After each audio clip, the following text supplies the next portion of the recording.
ከሌላ እምነት መጣው ጥቂቶቹ ሰፊውን የክርስትና እምነት የማይወክሉት ትንንሽ አክቲቪስቶች ብቅ ጥልም ብለው ገሌ ሱፊ ገሌ ወሃቢ ማለት እንዲህ ነው ብለው ሊያባዱን ሲሞክሩ በትዝብት ተመለከትናቸው።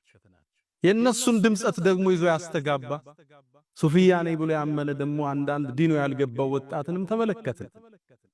ልብ በሉ እናንተ ወጣቶች፣ እነዚህ ሰዎች ቢሳካላቸው የሚጀምሩት በእናንተ የሰሜኑ ጦርነት ጊዜ የወደመው የመሻይኾቻችን ሐሪማን በርካታ የዕልም መካኖች ወድመዋል። አሁን የሉ። እነሱን ለመተካት ነው እየተፍጨረጨረ ከተማ ውስጥ ያለው። እነ ሸህ መሐመድ ሐሚድዲን ዑለማዎችን ማን ይተካቸው ብለው ዑለሞችን ሰብስበው ያስመረቁ ያሉት ሐሪማዎቻችን እንደዚህ እስልምና ላይ በሚያሰሩ ሰዎች ስለወደመ ብቻ። እነዚህ ዛሬ ወሃቢ ሰለፊ ያሉ የሚያባዱንህ ሌላ እምነት የመጡ ሰዎች እነሱ ናቸው። አክሱም ላይ እህቶችህን ሂጃብ እየከለከሉ ያሉት፣ ሶላት እየከለከሉ ያሉት።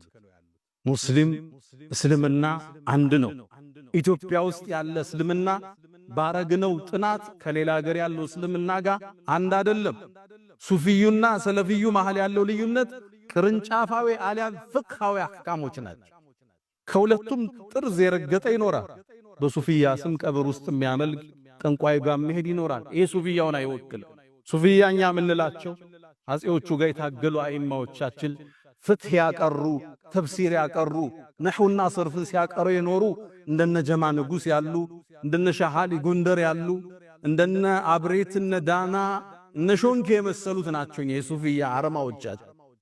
ከነዚህ ጋር ሰለፊዩ ሰፊ ልዩነት የለም። ሁለቱም ሳይድ ጠርዝ የረገጠ ይኖራል። እነዚህ በእውቀት ይታረማሉ፣ እነዚህ በእውቀት ይስተካከላሉ። በዚህ ከአባታችን ህልፈት ይህን አንድነት፣ ይህን አብሮነት፣ ይህን መተሳሰብ ተገምዶ የማይፈታ መሆኑን ሙስሊሙ ያስመሰከረበት ክስተት ነበር።